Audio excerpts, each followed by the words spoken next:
It is tough to choose between friends. Friend of a friend is not always a friend. Japan and Russia know it better than anyone else. But they do understand that when push comes to shove, India will be standing by their side. Thankfully, that moment has not arrived till now. Namaste. Welcome to TFI English, the national socio-political analysis arm of the TFI Media Group. I'm your host Apurva, and if you're watching us on Facebook, give our page a like.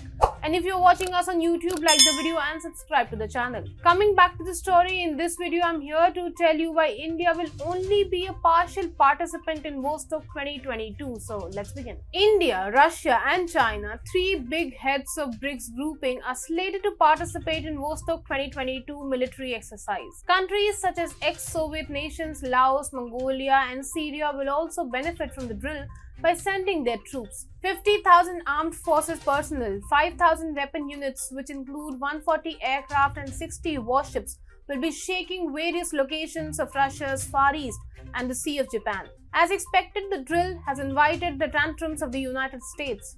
Sleepy Joe is concerned over the involvement of Russia. But this time they were quite diplomatic in their stance. White House refused to put specific pressure on India like they did earlier this year. Karine Jean-Pierre, the glass ceiling breaker press secretary of White House, said, and I read in quotes, "The United States has concerns about any country exercising with Russia while Russia wages an unprovoked brutal war against Ukraine. But of course, every participating country will make its own decisions, and I'll leave it at that." On the other hand, India has taken its own independent stance. It has refused to participate in the maritime component of the drill. While it would be ideal for Indian forces to test their strengths, there are too many facts in the way of that. The controversial part is the maritime part of Vostok 2022 exercise. As the name suggests, the Sea of Japan is a bone of sovereign contention between Russia and Japan. Tokyo opposed to Moscow's intention to hold the marine portion of Vostok 2022 close to northern territories, also known as the Southern Kuril Islands, which are claimed by both Russia and Japan. Yes, two friends of India are engaged in a territorial dispute over the location. It is amply clear that Russia and Japan are not on the same terms. The involvement of China further complicates the problem. To say at least, China has an acrimonious relationship with Japan. In the Second World War, Japanese had kidnapped, tortured, exploited and hanged Chinese to gallows. Even after 77 years and multiple statements of apology by the Japanese, the Chinese have not forgiven them. More recently, China has started to use the past for its advantage. They have turned their decades-old victim status into a victim card. Late Sri Shinzo Abe was probably the first to notice it. He simply stopped apologizing for the Second World War atrocities. Resultantly, both neighbors grew further apart. Japan has even started its remilitarization.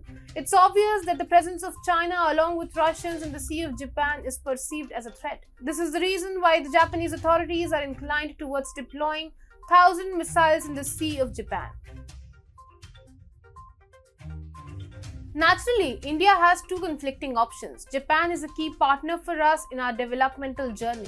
Japanese investments are one of the main reasons why bullet train and other high-tech infrastructure are soon going to be a reality. Moreover, they are also becoming a key participant in our Atmanirbhar campaign. Cultural ties are ever growing and the popularity of Japanese language is also spiking. Our equations are similar with Russia. While Japan has been an able partner in our developmental journey, Russia is the one which has helped us get cheaper fuel in the last few months. A large part of our defense capacity is also attributed to Russia. Only thing which both countries lack is a high volume of trade, which won't be a problem in a few years. We need both countries on our side. It is a tough balance to strike out, but India has taken a stand which can keep both countries happy for the time being. All we can do is hope that Sea of Japan doesn't become an ego tussle between Japan and Russia in the upcoming years.